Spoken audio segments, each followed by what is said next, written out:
Então, um tema, eu vou agora destacar, não vai dar para a gente falar sobre todos os aspectos que foram modificados, pessoal. Isso, a súmula 327, prazo é quinquenal, tá? Então nós teremos aí uma exceção interessante, porque o contrato de trabalho estará extinto e, no entanto, fluirá uma prescrição quinquenal nos termos da súmula 327. Isso foi bem ressaltado aqui no nosso chat. Professor, tem uma pergunta aqui. A prescrição é diferente de preclusão. Tem pessoa que está com dúvida. Preclusão? Sim. É. Sim, a preclusão é um instituto do direito processual em que vai impedir a prática de alguns atos. Mas a diferença essencial, a meu juízo, é de que na prescrição há um obstáculo que se coloca ao exercício de ação e que antecede o ajuizamento da ação e a instauração de uma relação jurídico-processual. As preclusões, em regra, ocorrem quando há uma relação jurídico-processual em curso. E elas se dão naquelas três formas clássicas: a preclusão lógica, a preclusão consumativa e a preclusão temporal. E quando se dá, por exemplo, pelo exaurimento de um prazo. Consumativa, quando há já o exercício daquele direito. Por exemplo, você recorre, você exerce esse direito de recorrer, já não pode mais exercê-lo novamente, porque houve a consumação do direito. E é só recordando, pessoal, Instituto de Direito Processual.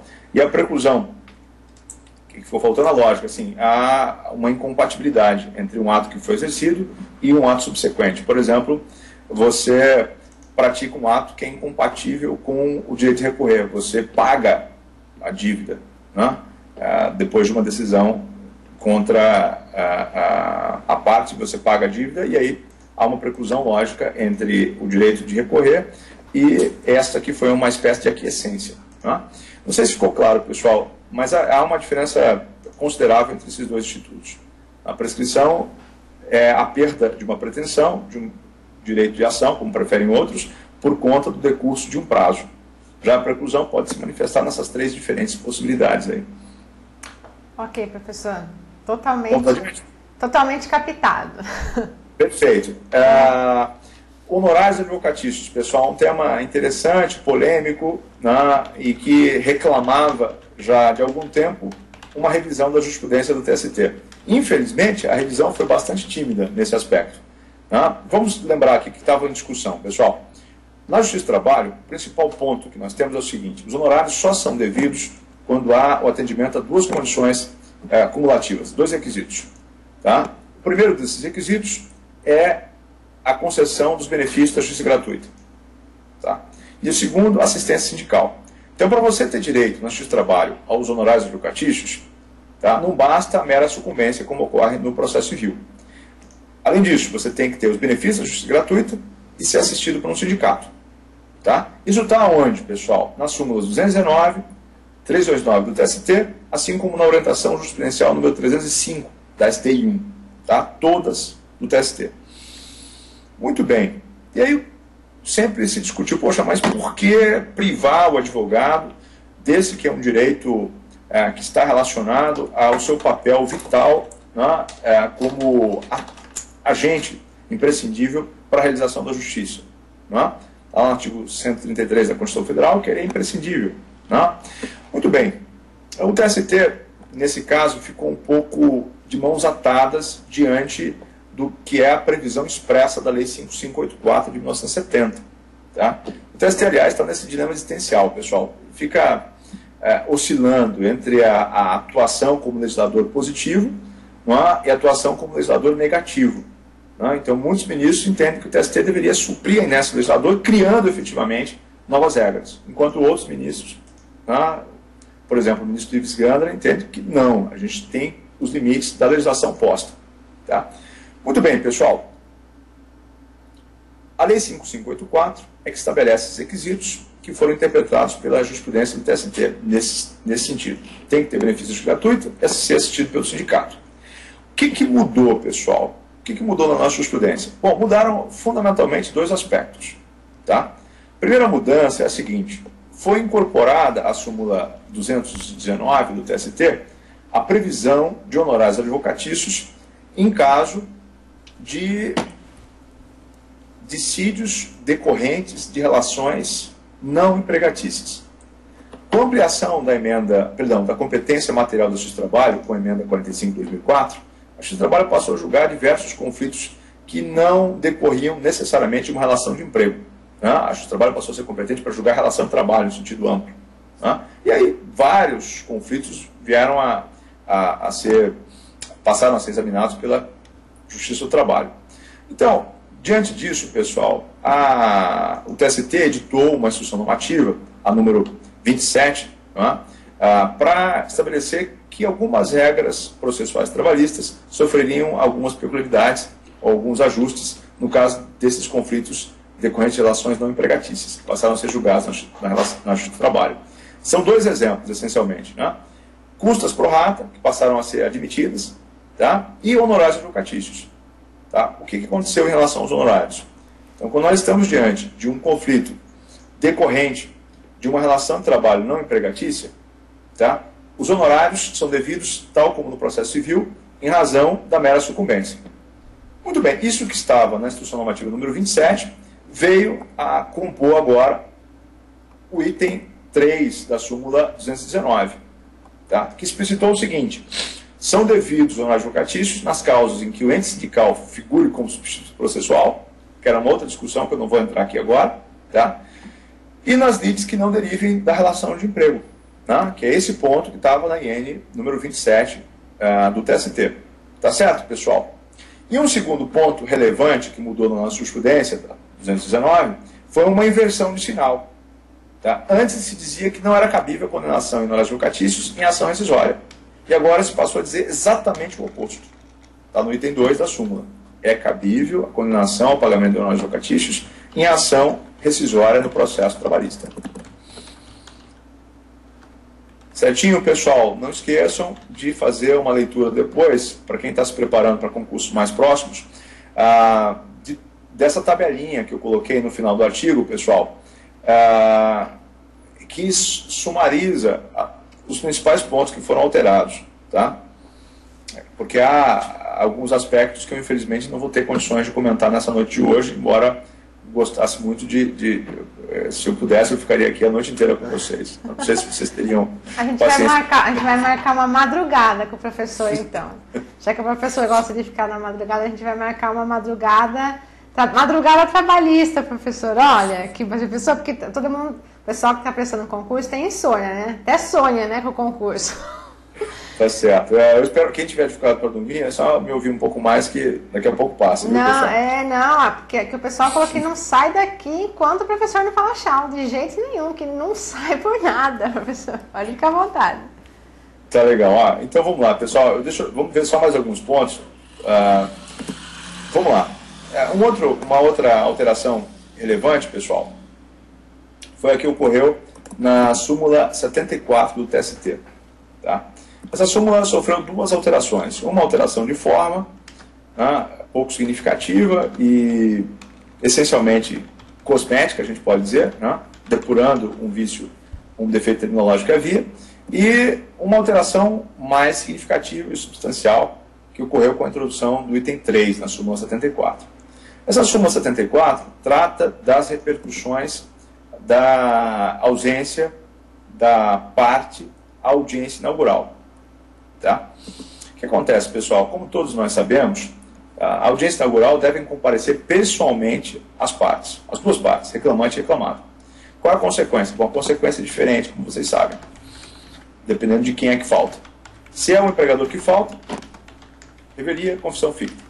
Se é um empregado que falta, arquivamento do feito, extinção do processo sem apreciação do mérito.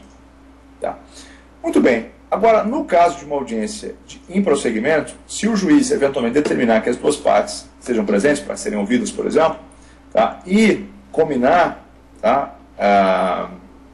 se porventura determinar que elas sejam presentes e adverti-las quanto às consequências, que seria precisamente essa ideia da confissão, essa confissão, elas vão sofrer essa consequência inevitavelmente, tanto o empregado quanto o empregador. Nós estamos falando de uma audiência em prosseguimento, na qual elas deveriam depor.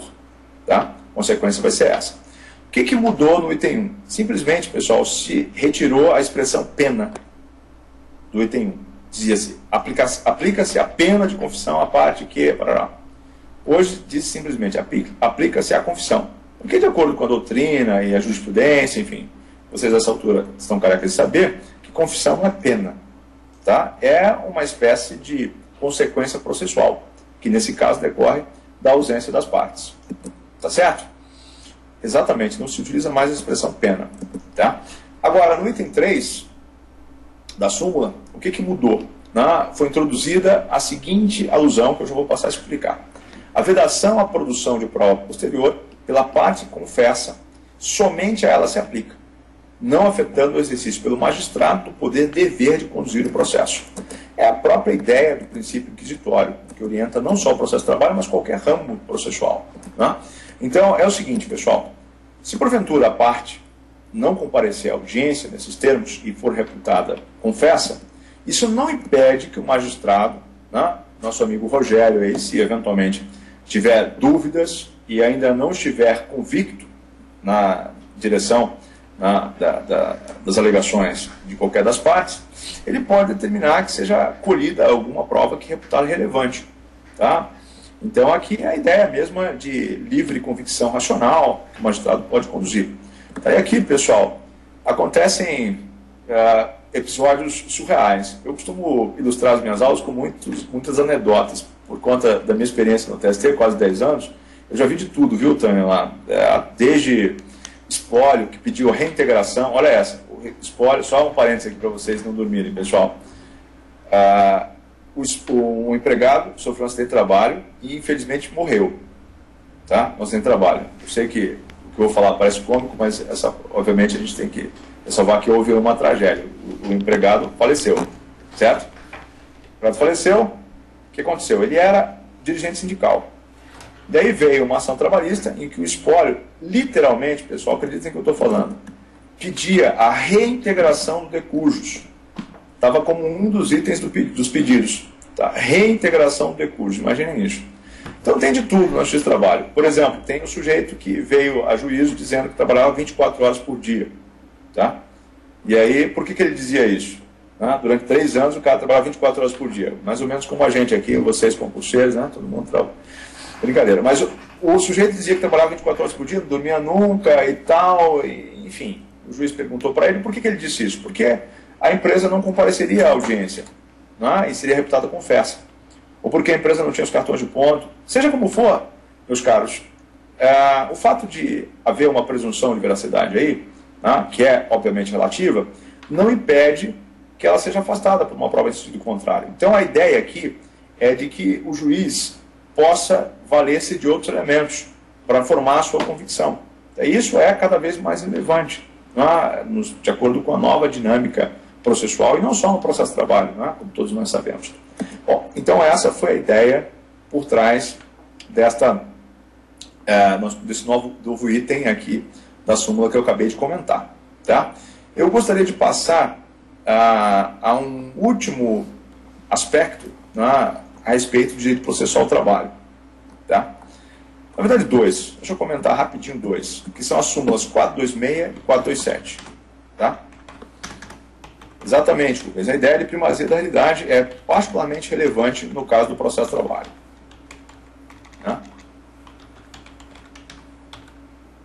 Pois é, sabe? Imagina só o cara ser reintegrado. Seria o que aí, pessoal? No caso de uma rogatória ou precatória lá para o além, mandando lá para o novo lar, pedindo para o cara voltar, o empregado que morreu. É complicada essa discussão aí. Bom, vamos voltar aqui, pessoal. O que eu queria destacar? Primeiro, uma súmula, pessoal, que eu ia falar das súmulas 426 e 427, Antes que eu me esqueça, deem uma olhadinha depois, pessoal, numa súmula muito importante, que não surgiu agora, em maio, mas é bastante recente, a súmula 425.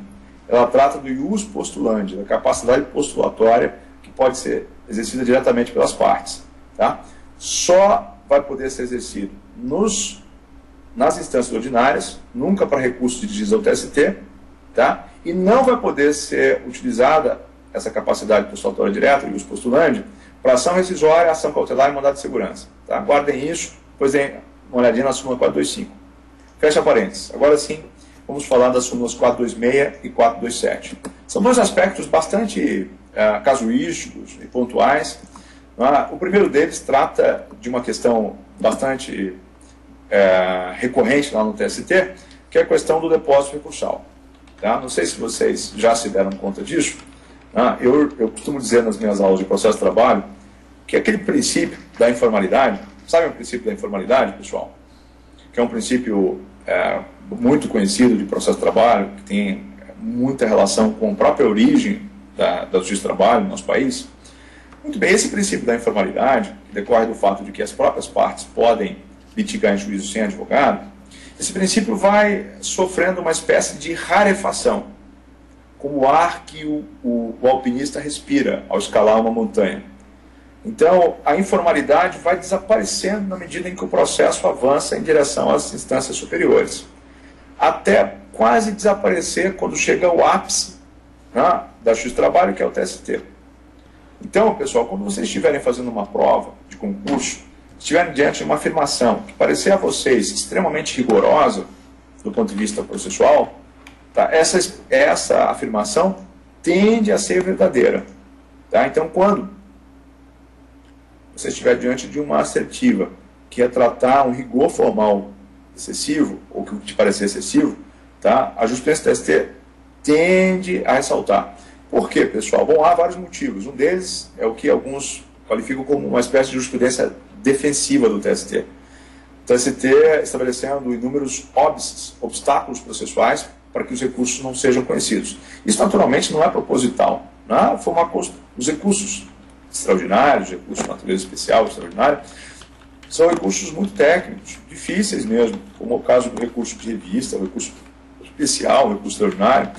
Há um sem número de regras e de exigências formais para que esses recursos possam ser admitidos. Tá? Entre essas exigências, no caso do recurso de revista, nós temos a exigência do depósito recursal, que figura entre os pressupostos comuns de admissibilidade dos recursos trabalhistas. Tá? O depósito recursal é exigido sempre que há condenação em pecúnia. De modo que, se não houver condenação em pecúnia, por exemplo, pretensão exclusivamente declaratória, ou o juiz, vamos imaginar, determine a anotação da CTPS, ponto, não há necessidade de recolhimento de depósito. Tá? O depósito recursal é uma garantia da execução, é uma garantia de que o empregado vai efetivamente receber ao final. Tá? E é exigida para alguns recursos específicos. Recurso ordinário, recurso de revista, recurso de embargos para STI 1, recurso extraordinário, recurso em ação rescisória, tá? E agora, muito importante, desde o ano passado, agravo de instrumento, cujo valor corresponde à metade do valor do recurso trancado. Muito bem, pessoal, em relação ao depósito recursal, a súmula 426 diz agora, de maneira definitiva, depois de uma certa polêmica, qual é a guia apropriada para fazer o depósito. Tá? Para não cansar muito vocês, deixa eu só fazer uma pergunta muito rápida aqui. Você também, Tânia, imagina só que você nunca fez um recurso trabalhista, tá? Você começou a advogar na Justiça do Trabalho, e aí você está lá preparando o seu recurso ordinário, em nome de uma empresa, né? Só a empresa que pode, ou melhor, que deve recolher o depósito. Tá? Imagina só, você está lá e você fala, bom, eu tenho que fazer o depósito, qual que é a guia, será, hein? E aí você vai lá, entra na internet, Google e tal, aí você chega a uma página que tem um monte de guias. Aí tem lá, guia para depósito judicial trabalhista, guia GFIP, guia GRU, guia DARF, e uma série de guias. Tá? O que seria intuitivo da sua parte? Imaginem vocês aí, né? Nunca advogaram. Bom, é natural que você ficasse tentado a escolher a guia para depósito judicial trabalhista. Vocês não acham que seria intuitivo isso? Guia para depósito judicial, não parece a vocês que seria a guia apropriada para recolher o depósito? Para recorrer? Infelizmente não é. Tá? Infelizmente não é. Tá? A súmula 426 diz o seguinte, pessoal, que a única guia que nós podemos utilizar é a guia GFIP, que é a guia que vai se destinar à conta vinculada ao trabalhador, tá? Do FGTS. Tá? E ela diz lá, literalmente, tá? Nos dissídios individuais, o depósito recursal será efetivado mediante a utilização de guia de recolhimento do FGTS, informações da Previdência Social, GFIP, nos termos dos artigos tais e tais, admitido o depósito judicial realizado na sede do juízo e a disposição deste na hipótese da relação de trabalho não ser submetida ao regime do FGTS. De fato, existem algumas relações de trabalho né, submetidas à apreciação do Justiça do Trabalho que não são sujeitos a FGTS. Querem um exemplo bem tranquilo? Estágio. Né? Então, se o estagiário, vocês aí que certamente foram estagiários, devem se lembrar com alguma saudade, né, desse tempo, se porventura viessem a ajuizar uma ação na Justiça do Trabalho, tá, para discutir o eventual direito ao recesso que hoje nós temos, ou qualquer outro direito, enfim, vocês iriam ao Justiça do Trabalho, competência é nossa, da Justiça do Trabalho, mas, nesse caso, não há FGTS. Infelizmente, para o estagiário não há direito a FGTS. Tá? Esses dias eu vi uma discussão totalmente sem sentido, nonsense, né, num congresso trabalhista, em que o pessoal estava se perguntando se o estagiário teria direito à indenização por danos morais, em caso de assédio moral. E aí eu fiquei me perguntando, bom, se você parte de uma premissa com a qual nem todo mundo concorda, é verdade, de que o estagiário é uma pessoa, o estagiário também é gente, tá? Não faz sentido essa discussão. O estagiário tem direito a direitos de personalidade, ele faz jus aos direitos de personalidade, obviamente, não é isso? Então, enfim, desculpe a derivação, só um detalhe adicional aí. O que acontece, pessoal? O que vocês vão anotar aí para quem estiver registrando? Hoje, tá, depois de alguma oscilação na jurisprudência, tá, eu devo ressaltar que no início a gente não admitia o depósito judicial, depois a CTI dizia que deveria ser admitida, e agora não tem mais dúvida nenhuma. Não se admite a guia para depósito judicial trabalhista em regra. Tá? Então a única guia, a guia apropriada, é a guia GFIP, tá? Para fazer o depósito recursal. Certinho, pessoal? Dúvida em relação a isso? Ó, estou monitorando aqui, viu, professor? Algumas pessoas acertaram que era GFIP, viu? Gente, já pensou se cai na prova esse daí? Na analista? Ia ser legal, hein? Não, olha aí. Não esqueçam, pessoal. Mudou a guia para as custas, hein? A guia agora não é mais a guia DARF, é a guia GRU, hein? Guia GRU. Tá? Mudou no final, início desse ano, né? Concretamente. Tá legal? É isso mesmo, Ana. Tânia, pode cair mesmo. Né? Pode cair. Aliás, o pessoal que acompanhar a semana aqui vai gabaritar nessa prova, porque vocês já viram como que a estreia foi bombástica, que o professor Gáudio arrebentou aqui, está arrebentando ainda, né? Na palestra que o pessoal tá adorando. Mas só para esclarecer, então, aqui tem algumas pessoas que falaram aqui GFIP e outras GRU. Não, GRU é para custas, pessoal. Para custas, né? Custas, tá? Custas. Ok. Só. Tá legal? Ok, professor. Pessoal, então, o último ponto aqui, para deixar vocês dormirem, né, é o seguinte. A 427, né, a súmula 427, aqui eu devo ressaltar que havia vários precedentes em sentido contrário ao que acabou prevalecendo de entendimento nessa súmula. Tá?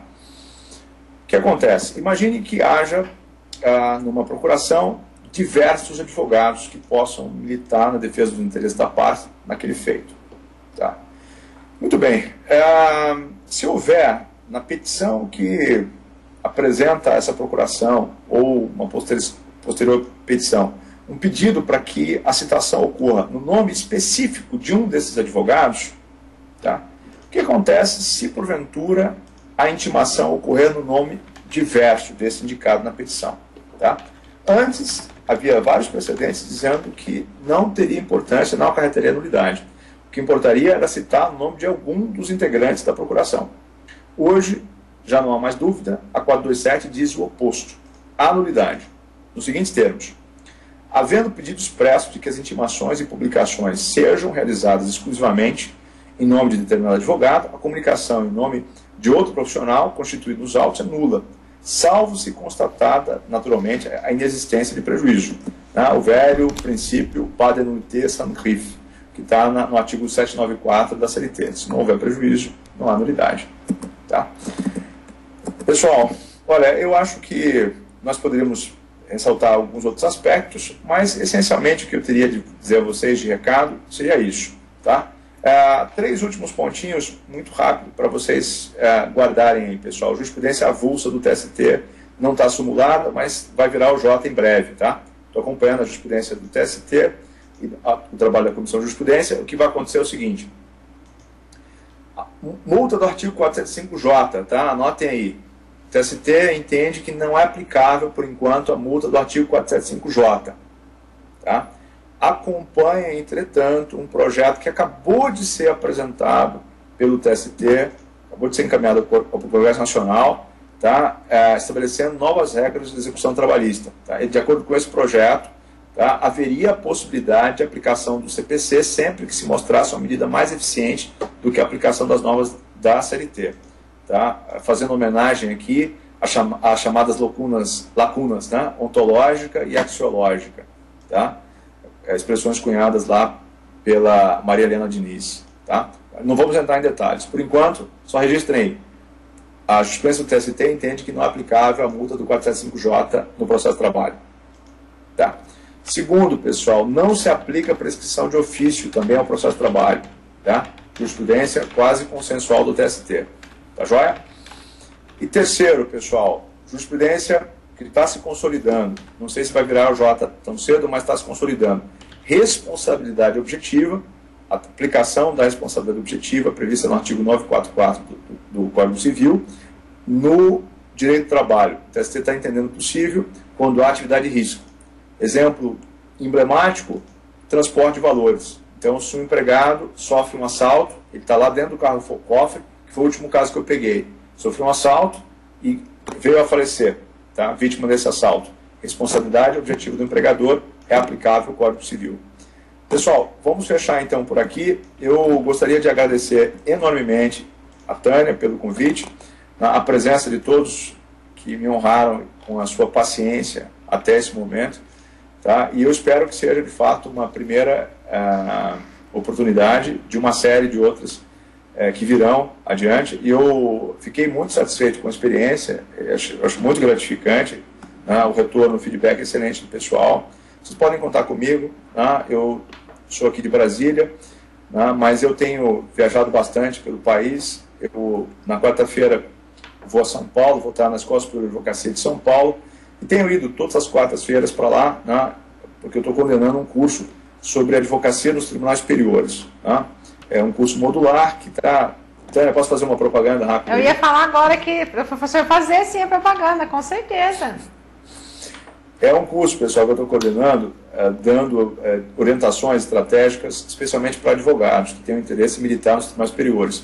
Mas pode também servir para quem tiver interesse em se preparar para concursos e conhecer um pouquinho da dinâmica desses tribunais superiores. Aqui eu estou falando não só dos tribunais superiores de estrito senso, TST, STJ e TSE, mas também o próprio Supremo e também o CNJ. Tá? Esses cursos estão sendo gravados pela Escola Superior de Advocacia de São Paulo, depois podem dar uma olhadinha no site da OAB de São Paulo, ESA de São Paulo, tá? Estão sendo gravados e vão ser comercializados também por web aula. Tá? Eu dei a parte do TST, eu ministrei pessoalmente as aulas, e estou coordenando os demais módulos, né? A respeito do STJ, que está terminando nessa semana, e depois o STF, enfim. Meus caros, foi um imenso prazer contar com todos aqui. Uma última propaganda, até o final desse ano, possivelmente início do próximo, estou lançando um livro sobre imunidade de jurisdição em questões trabalhistas. Tá? Vai ser pela LTR, depois quem tiver interesse pode ter maiores informações. Eu posso depois, Tânia, a gente pode marcar uma palestra quando sair o livro. Estou digitando, estou escutando. Eu quero que o professor volte para participar. A gente não inaugurou aqui ainda, mas a gente vai inaugurar nas próximas semanas aqui vamos dizer assim, eu não falo que é quadro, porque o pessoal fala o pessoal brinca comigo e fala que é o meu programa, mas não é programa. Não é programa, aqui é um bate-papo. Mas a gente vai inaugurar um espaço que vai se chamar Prazer em Conhecê-los, Autor e Obra. E aí bem legal. E daí então o autor vem, apresenta a obra e aí escolhe um tema específico da obra para discorrer aí uma hora sobre um tema X que ele julgar mais interessante para o pessoal que presta concurso na área jurídica, enfim, direcionado, porque geralmente, às vezes a pessoa tem um livro que não é feito para concurso, mas dentro desse livro sempre tem um tema que é direcionado, né? Então, por isso que eu criei esse espaço, que é Prazer em Conhecê-los, Autor e Obra, para o professor vir apresentar a obra. E tem mais uma coisa interessante, toda vez que o professor vem aqui, para fazer o prazer em conhecê-los, a gente vai colocar o livro no descontão durante 3 dias. Então, a professora vem, apresenta a obra e a gente vai deixar o livro no descontão por 3 dias para o pessoal adquirir aí com um desconto especial pela livraria Última Instância. Como que é o nome do livro, professor? É Imunidade de Jurisdição em Questões Trabalhistas. Nossa, bem Eu estou bacana. lançando também, em coautoria com o meu direto amigo Rogério, não sei se ele ainda está escutando, né? Um livro sobre comentários de questões de concurso para analista de TRT, né? Nossa, professor, mas esse daí, então tem que apertar a tecla turbo, esse aí. Não, enfim, nem sei se poderia estar comentando isso aqui ao vivo, espero que o Rogério me perdoe, mas... Não, mas agora vai acontecer que o pessoal vai mandar e-mail e vai postar pedindo, pelo amor de Deus, pro livro sair de qualquer jeito. Pode cobrar o Rogério, tá? O professor Rogério vai vir na quarta-feira. Vou até marcar aqui para eu falar para ele desse livro. E ele também vai lançar um outro livro que eu não posso falar o nome, mas a hora que ele soltar esse livro, o pessoal vai adorar também. Tá legal. Bom, Tânia, parabéns pelo trabalho, viu? Adorei o formato aqui. Eu que agradeço, professor. Olha, foi um imenso prazer recebê-lo. A gente não se conhecia ainda, não nos conhecemos pessoalmente, mas agora já conhecemos virtualmente, né? E agradeço também ao professor Rogério Neiva, porque foi através do professor Rogério Neiva que eu tive contato com o professor Gáudio. E eu queria perguntar só mais uma coisa referente a esse curso da ESA, que eu achei que, assim, eu tenho muitos seguidores que prestam concurso, mas também aqui muitas pessoas que estão assistindo, elas advogam na área trabalhista, e tem gente que prestou OAB e também tem intenção de advogar. E eu achei muito interessante esse tema que o professor falou, que está dando na ESA, porque é um segmento que não tem muito curso nessa área.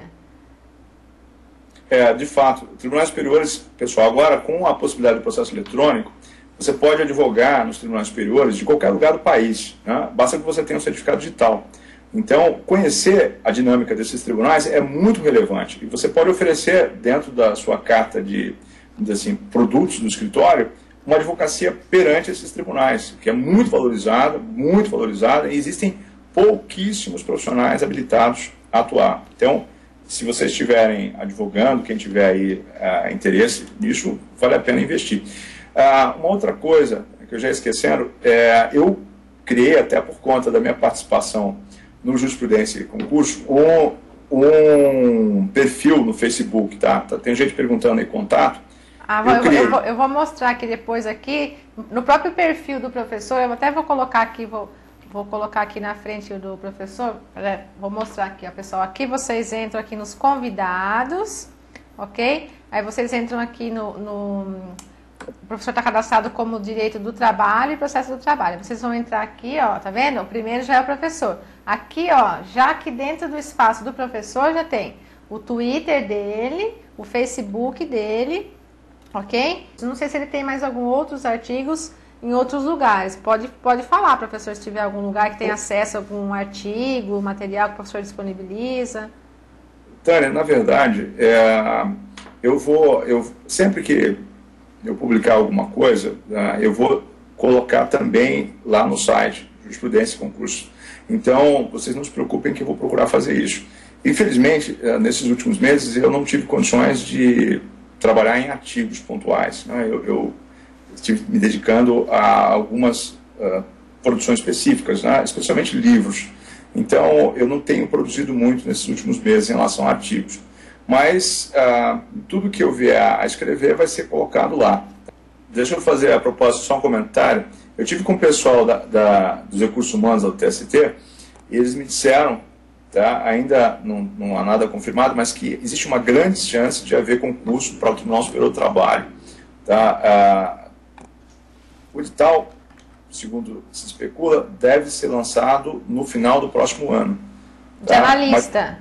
Isso, mas como o último concurso foi muito, muito concorrido, porque as condições de trabalho lá no TST são excepcionalmente boas, né? Comparativamente, entre os tribunais superiores, eu diria que é a melhor, enfim, que oferece melhores instalações, melhor política de remuneração, maior quantidade de gratificações. Então, para quem tiver interesse, pessoal, vale a pena se preparar para esse concurso do TST. Então, professor, olha, mais uma vez agradeço a sua participação aqui. Muitíssimo obrigada mesmo. Espero realmente que seja a primeira de várias. Eu sei que a agenda do professor é extremamente lotada e agradeço mesmo de coração. Vocês, o pessoal já sabe que os nossos convidados, eles atuam aqui no Jurisprudência para somar de forma gratuita. Então, assim, um trabalho belíssimo desenvolvido aqui por todos os meus convidados e eu fico, assim, lisonjeada em ter o professor aqui nessa... Aliás, eu já falei que aqui no Jurisprudência, eu lancei um desafio, que eu quero ver se tem um site que tem uma equipe do direito do trabalho tão gabaritada como tem aqui o Jurisprudência e Concurso. Eu fico muito lisonjeada de ter o professor aqui fazendo parte da nossa equipe. Muito obrigada, professor. Agradeço mais uma vez e tenho certeza que o pessoal vai esperar e já vai começar a chover e-mail aqui pedindo para o professor voltar. Professor, um grande abraço, uma ótima semana e até a próxima, se Deus quiser. Para você também, Tânia. Muito obrigado. Uma saudação final a todos aí que ficam. Obrigado mesmo por tudo. Até logo, professor. Obrigada. Tchau, tchau. Tchau, tchau.